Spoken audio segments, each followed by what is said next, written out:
This conference will now be recorded. हमने कल sample space तक सीखा कि सैंपल स्पेस क्या होता है कि ऑल पॉसिबल आउटकम्स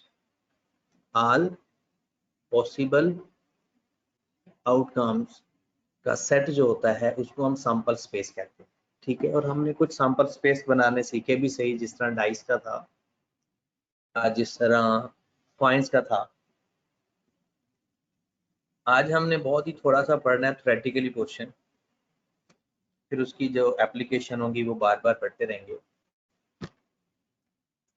आज हमने सैंपल स्पेस के बाद इवेंट क्या होता है।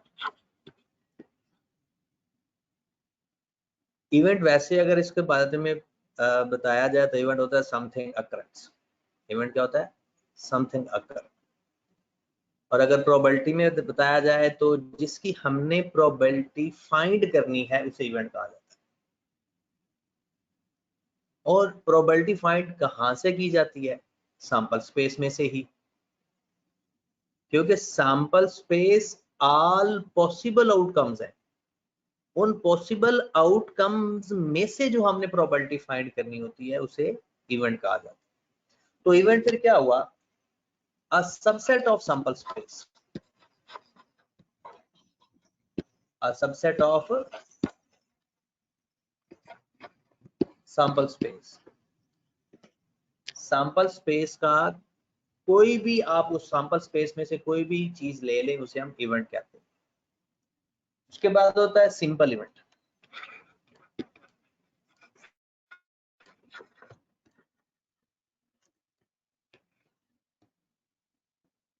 सिंपल इवेंट से मुराद ये है कि एक बात याद रखें, स्टैटिस्टिक्स के अंदर जब भी किसी डेफिनेशन के साथ सिंपल का वर्ड आएगा उसका मतलब होता है किसी एक यूनिट की बात हो रही है। पूरी डेफिनेशन यानी पूरी स्टैटिस्टिक्स के अंदर आप लोग जिधर भी किसी चीज के साथ सिंपल का वर्ड इस्तेमाल करोगे तो उसका क्या, उससे क्या मुराद होगा कि कोई सिंगल चीज की बात हो रही होगी। ठीक है, तो सिंपल इवेंट से मुराद यह है कि ऐसा इवेंट जिसमें सैंपल स्पेस का सिर्फ एक सैंपलिंग यूनिट हो उसे सिंपल इवेंट कहते हैं। एन इवेंट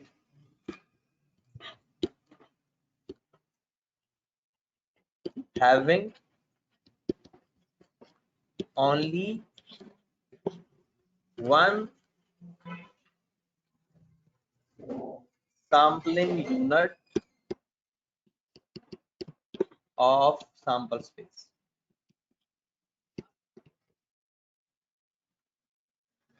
यानी सैंपल स्पेस में अगर एक इवेंट हम सेलेक्ट करें तो उसे हम सिंपल इवेंट कहते हैं। मिसाल के तौर पर इसकी एग्जांपल ले लेते हैं।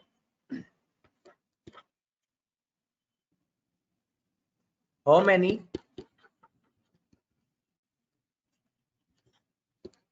number of fives in a single throw of dice।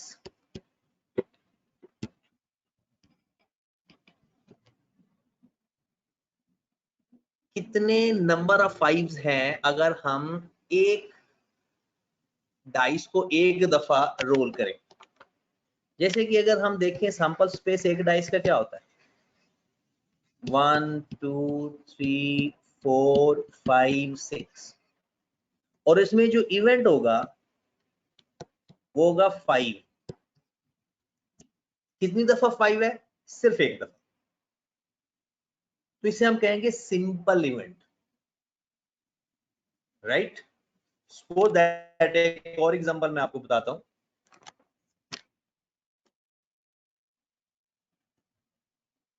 Tossing 2 coins, how many number of ways all heads occur। कितनी दफा ऐसा होगा कि सारे के सारे हेड्स अकर होंगे। सबसे पहले सैंपल स्पेस बनाया जाता है।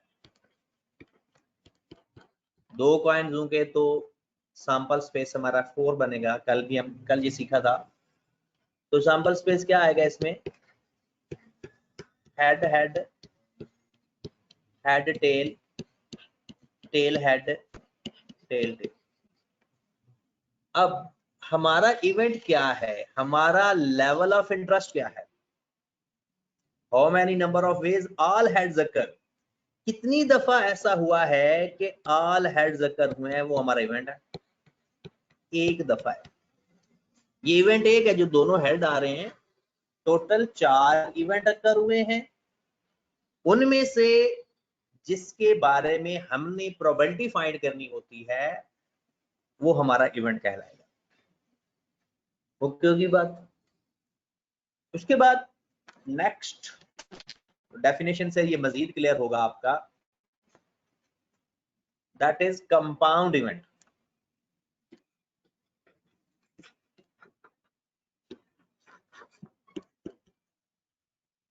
कंपाउंड इवेंट या composite event.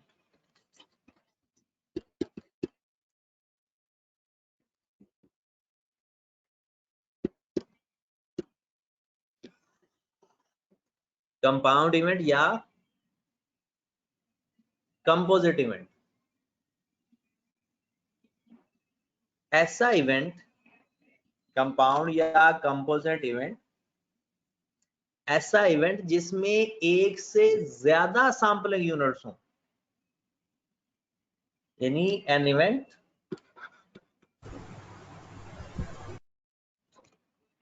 having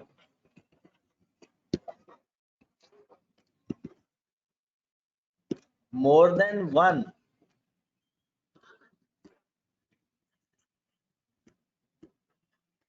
sampling units of sample space. An event having more than one sampling units of sample space. इसकी एग्जांपल में क्या आएगा? वही उन्हीं एग्जांपल्स में चलते हैं। वो कहते हैं नंबर पहले अगर रोलिंग अ डाइस, आपने एक डाइस को रोल किया, हाउ मेनी नंबर ऑफ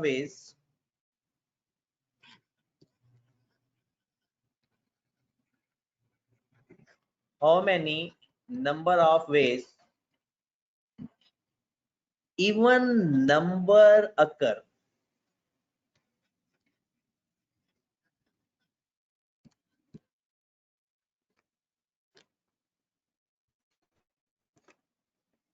सबसे पहले सैंपल स्पेस बनाते हैं एक डाइस का 1 2 3 4 5 एंड 6। इसमें इवेंट क्या है?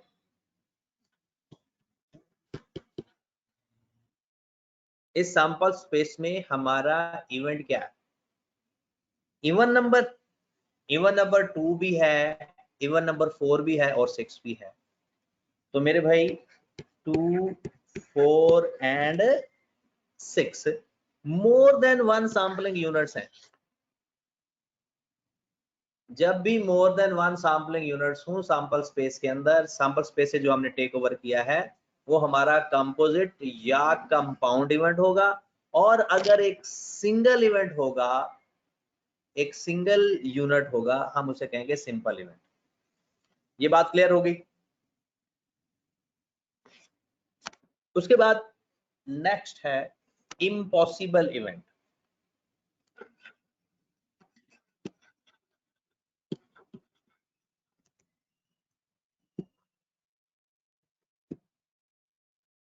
नाम से ही लग रहा है इम्पॉसिबल इवेंट का मतलब है किसी के अकर होने का चांस नामुमकिन हो। इम्पॉसिबल इवेंट ऐसा इवेंट होता है जिसके अकरेंस के चांस ही ना हो। यानी an event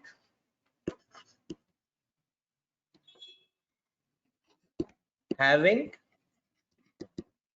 no sampling units of sample space.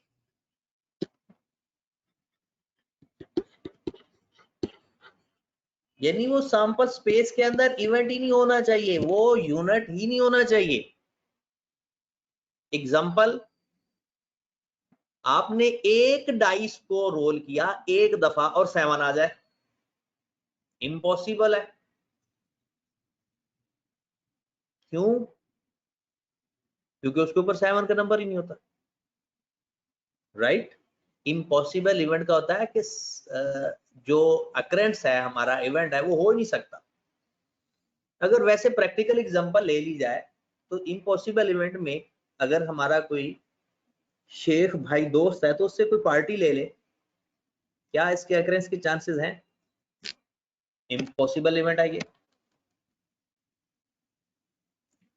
ऐसा इवेंट जिसके होने के चांस ही ना हो, हम उसे कहते हैं इम्पॉसिबल इवेंट, राइट। उसके बाद आ जाते हैं sure event.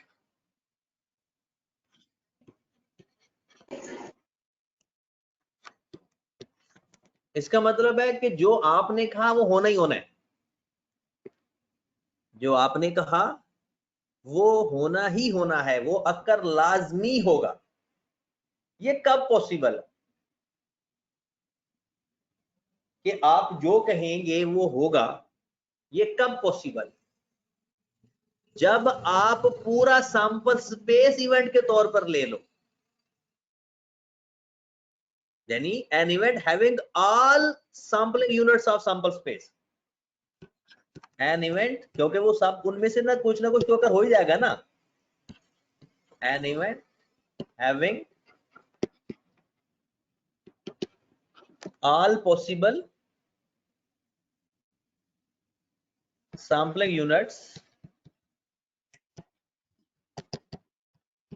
of sample space.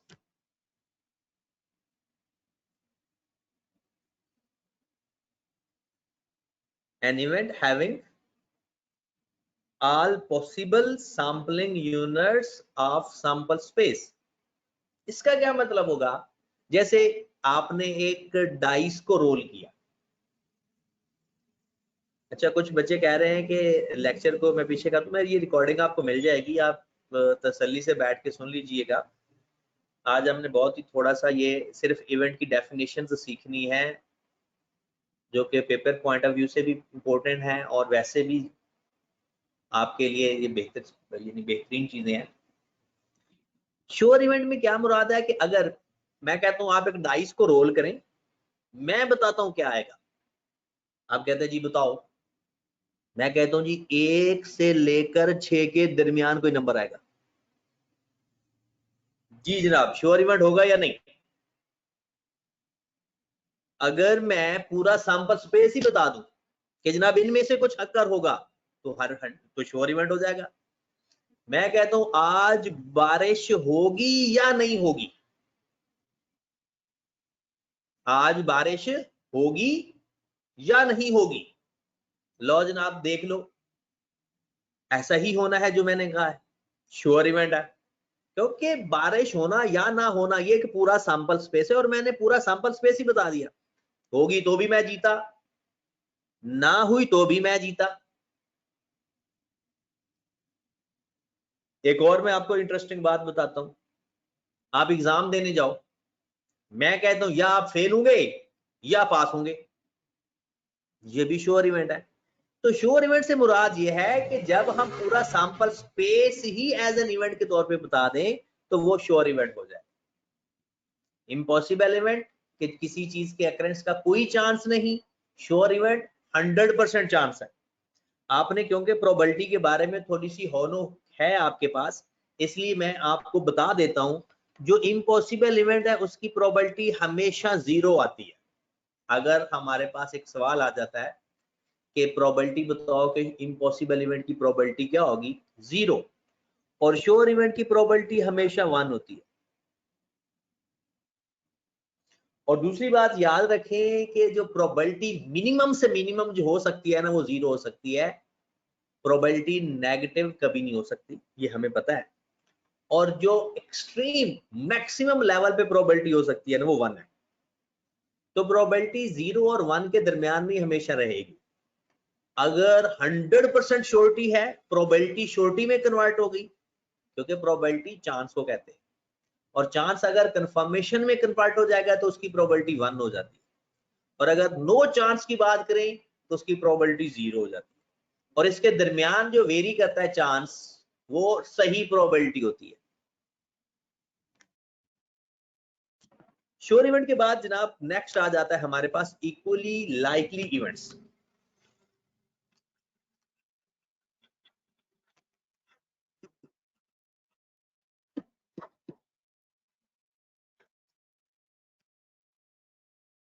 Equally likely events. Subhan भाई, अगर मेरी आप आवाज सुन रहे हैं तो क्या आप डिफाइन करेंगे इक्वली लाइकली इवेंट्स को? हाँ जी सर, ये इक्वली लाइकली इवेंट्स वो होंगे जिनके चांसेस आने के इक्वल होंगे इवेंट्स के। गुड। इक्वली लाइकली इवेंट्स ऐसे इवेंट्स होते हैं जिसमें हर इवेंट के आने के चांसेस इक्वल हो। जैसे कि अगर हम एक कॉइन को टॉस करते हैं, कॉइन्स में 2 पॉसिबल इवेंट हैं, इसके भी चांस 1/2 होते हैं, इसके भी चांस 1/2 होते हैं।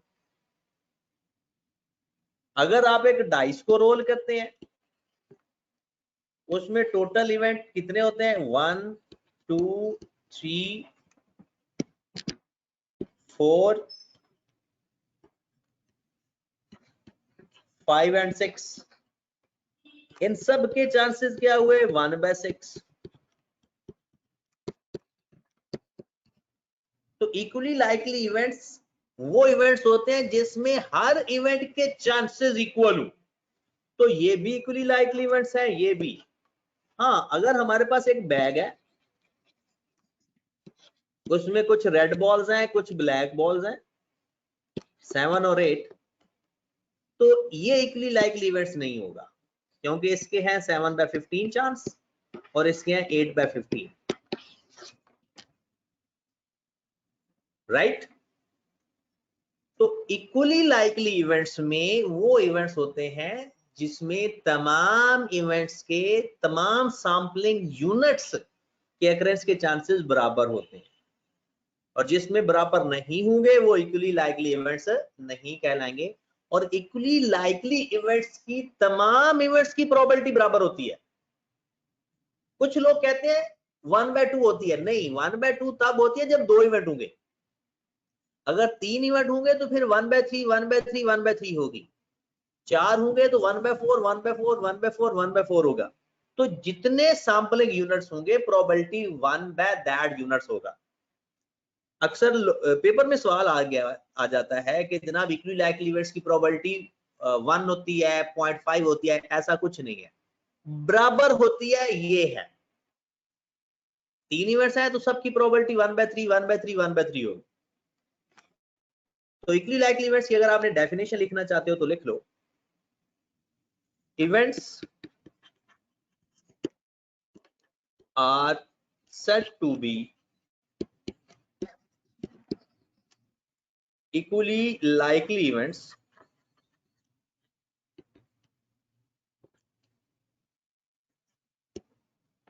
if their chances of occurrence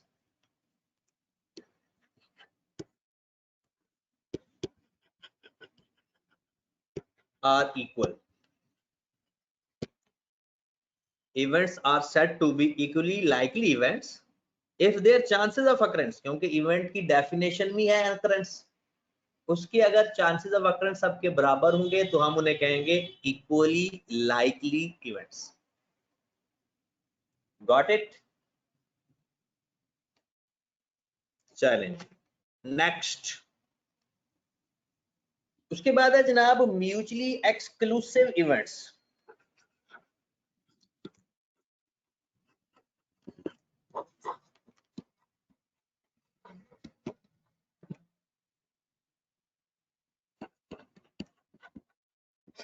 mutually exclusive events आपको पता है एक वर्ड आपने सुना होगा म्यूचुअल कंसेंट, या म्यूचुअल का लफ्जी मतलब आपको पता होगा, ठीक है। तो म्यूचुअल का लफ्जी मतलब होता है इकट्ठा, सेम कंसेंट, ठीक है। और ये वर्ड जो एक्सक्लूसिव है, ये वर्ड एक्चुअल में निकला हुआ है एक्सक्लूड से। म्यूचुअली एक्सक्लूसिव इवेंट, इवेंट का मतलब होता है अकर होना, इवेंट का मतलब होता है अकर होना, म्यूचुअली का मतलब होता है इकट्ठा अकर होना, और एक्सक्लूड का मतलब क्या होगा? एक्सक्लूड का मतलब होता है किसी चीज का इनकार करना, किसी चीज को खारिज कर देना, किसी चीज को निकाल देना। तो अब अगर हम इसको डेफिनेशन इसकी अगर अक्सर स्टूडेंट्स भूल जाते हैं डेफिनेशन के, म्यूचुअली एक्सक्लूसिव इवेंट्स की डेफिनेशन क्या होगी और नॉन म्यूचुअली एक्सक्लूसिव इवेंट्स की डेफिनेशन क्या होगी, तो आपने इसकी ना वर्डिंग पे जाना है। इसका मतलब है इकट्ठे ना अक्कर होना, इकट्ठे ना अक्कर होना। अगर म्यूचुअली एक्सक्लूसिव को इकट्ठा पढ़ोगे तो इसका मतलब होगा इकट्ठे ना अक्कर होना, ठीक होगी बात। जैसे हम बात करते हैं एक डाइस के ऊपर, अब एक डाइस को रोल करो, कभी ऐसा हुआ कि इवन नंबर और ऑड नंबर आ गए इकट्ठे ही? या ऐसा कोई नंबर जो इवन भी हो और ऑड भी हो? ऐसा पॉसिबल नहीं है। या कोई इवन नंबर आएगा या कोई ऑड नंबर आएगा, ऐसा पॉसिबल नहीं है कि एक नंबर हो हम उसे कह दे इवन भी हो और वो नंबर ऑड भी हो। प्लेइंग कार्ड्स के बारे में आपको पता होगा, लाजमी कंफर्म है। प्लेइंग कार्ड में मैं कहता हूं एक कार्ड सेलेक्ट करो, ठीक है, और मुकाबला करो रेड और ब्लैक का। क्या ऐसा हो सकता है जो आपने कार्ड सेलेक्ट किया वो रेड भी हो और ब्लैक भी हो? रेड कार्ड और ब्लैक कार्ड इकट्ठे अकर नहीं हो सकते। हाँ, एक और एग्जांपल देते हैं इसको समझाने के लिए। मैं कहता हूं कि एक प्लेइंग कार्ड सेलेक्ट करो कि वो रेड और किंग कार्ड,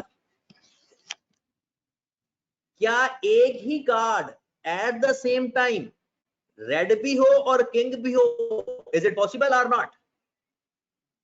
वो प्लेइंग कार्ड मतलब ताश के पत्ते। इज इट पॉसिबल कि एक ही कार्ड रेड भी हो और किंग भी हो? आप मैसेज करके भी अपना रिस्पॉन्स दे सकते हैं, आप माइक ऑन करके भी अपना रिस्पॉन्स दे सकते हैं, बट रिस्पॉन्स देना जरूरी है। हाँ सर, हो सकते हैं रेड और किंग कार्ड।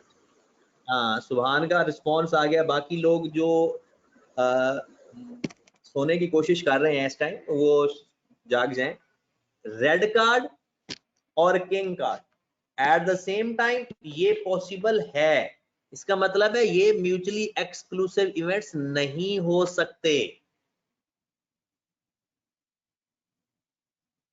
ये म्यूचुअली एक्सक्लूसिव इवेंट्स नहीं हो सकते, राइट। और रेड कार्ड और ब्लैक कार्ड ये म्यूचुअली एक्सक्लूसिव इवेंट्स हैं। म्यूचुअली एक्सक्लूसिव इवेंट्स वो होते हैं जो एट द सेम टाइम इकट्ठे अकर ना हो। अगर उनके इकट्ठे अकरेंस के चांसेस हैं, जैसे मैंने कहा रेड कार्ड और किंग कार्ड इकट्ठे हो सकते हैं, एक ही कार्ड वो रेड भी हो सकता है, एट द सेम टाइम वो किंग भी हो सकता है। इसका मतलब है ये इवेंट कहलाएगा non mutually exclusive events, non mutually exclusive event, right. इसका मतलब ये हुआ कि इसमें कोई ना कोई कॉमन होता है नॉन म्यूचुअली एक्सक्लूसिव इवेंट्स में। तो इसका मतलब होता है कि अगर दो इवेंट ए और बी हैं तो इनका इंटरसेक्शन में कुछ ना कुछ जरूर होगा, वो कभी भी खाली सेट नहीं आएगा। अगर दो इवेंट्स आपने लिए, उन दोनों में कोई भी कॉमन एलिमेंट ना हो, वो म्यूचुअली एक्सक्लूसिव इवेंट्स होता है। और अगर कोई कॉमन एलिमेंट हो तो वो कहलाता है नॉन म्यूचुअली एक्सक्लूसिव। तो इस केस में A इंटरसेक्शन B जो होगा वो हमेशा खाली सेट होगा, हमेशा। और नॉन म्यूचुअली एक्सक्लूसिव में कभी भी वो खाली सेट नहीं होगा। इसकी डेफिनेशन के साथ साथ मैं एग्जांपल भी करवाता हूं। अब डेफिनेशन लिखें जरा पहले म्यूचुअली एक्सक्लूसिव इवेंट्स की। Two events are said to be, two events are said to be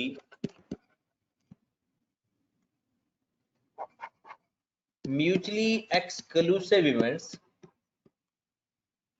if their chances of occurrence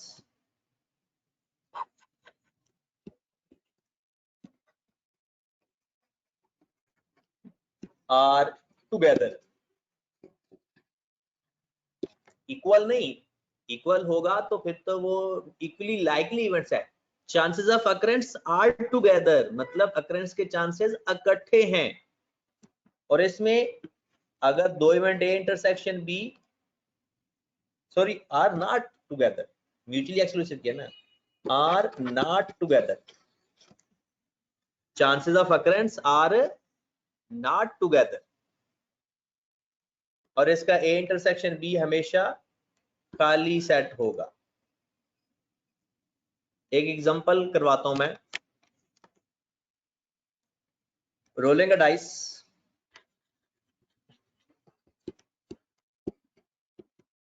एक डाइस को रोल किया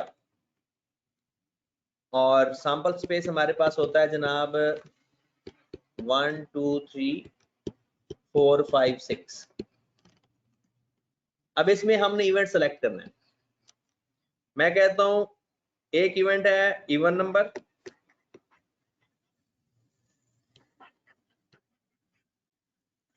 और एक इवेंट हो गया odd number.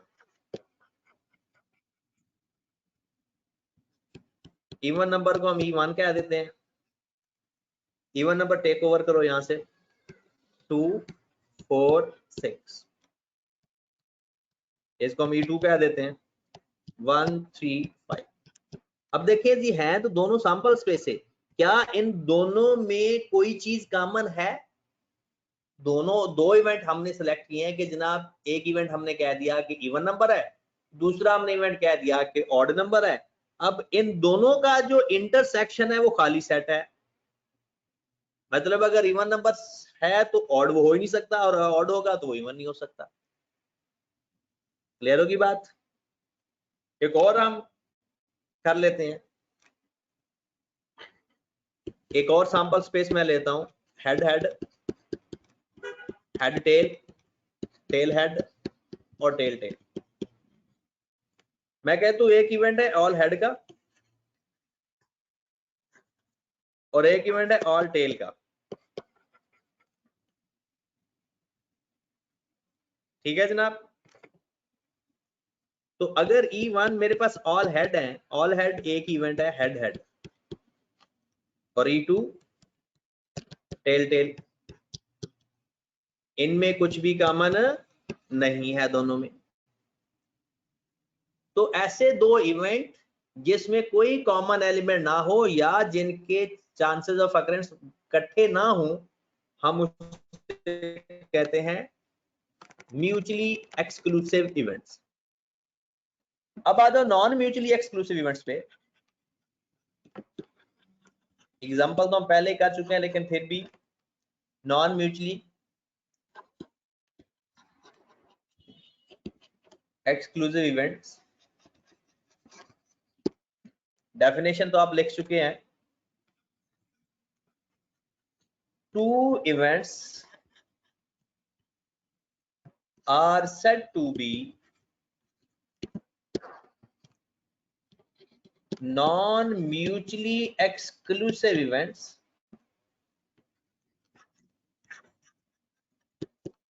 if their chances of occurrence are together.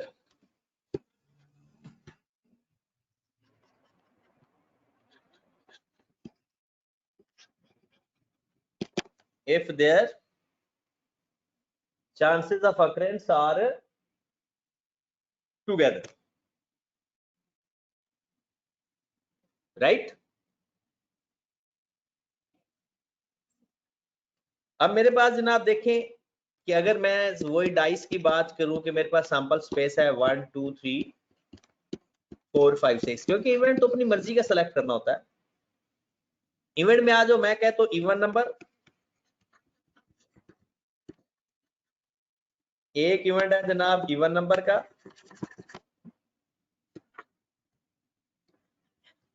और दूसरा है डिविजिबल बाय 3, यानी वो तमाम नंबर जो 3 पे डिवाइड होते हैं। इवन नंबर पे आओ 2 4 6, डिविजिबल बाय 3 पे आओ 3 और 6। अब अगर आप गौर फरमाएं 6 एक ऐसा नंबर है जो इवन नंबर भी है और डिविजिबल बाय 3 भी है, मतलब E1 इंटरसेक्शन E2 खाली सेट नहीं है, बल्कि उसके अंदर एक नंबर ऐसा है जो eight the same time even number भी है और वही number eight the same time divisible by 3 भी है। तो ऐसे इवेंट जिसमें किसी भी सैंपलिंग यूनिट के अकरेंस के चांसेस इकट्ठे हों, हम उसे कहते हैं non mutually exclusive event. Clear होगी बात? तो जनाब आज हमने सिर्फ इवेंट्स की डेफिनेशन ही पढ़नी थी। वैसे तो एग्जॉस्टिव इवेंट्स भी होते हैं, कुछ और भी हैं, लेकिन वो हमारे सिलेबस में नहीं है, तो इनको आपने एक दफा बस देखना है। तो कल इंशाल्लाह वैसे भी क्लास भी हमारी फिजिकल होनी है और साथ प्रोबेबिलिटी भी देखते जाएंगे साथ साथ, ठीक है? तो बाकी इंशाल्लाह कल देखें। ओके जी, अल्लाह हाफ़िज़।